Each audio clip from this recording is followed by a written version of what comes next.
Hey everybody, just a real quick video tonight. This is what you could call the day after, part 20, when I milled out all this area here for the belt pulley on the prototype Moline. I've been cleaning all the old shavings out of the bottom of the case. You can see quite a bit of that exposed now. And I just about half filled this old ice cream pail. And I got to thinking, I wonder how much that is. I mean, there's a little bit of weight to it.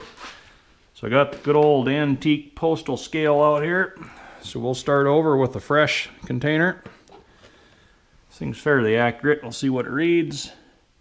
I'm saying real close to 2 ounces, maybe 1.5 ounces.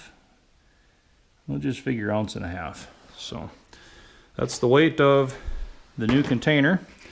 So we'll pour all of this Gold Rush style, right, out into the container we're going to weigh. Oh, there's a big chunk. Come on. There, kind of had to do a bulk dump.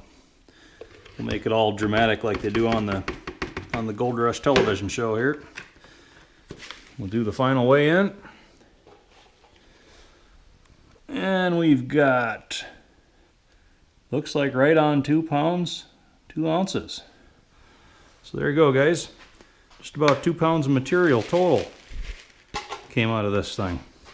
I knew we'd taken quite a bit out between the line bore and the bearing shaft bore, or the bearing bore, and taken out for the belt pulley, but I didn't think it was that much.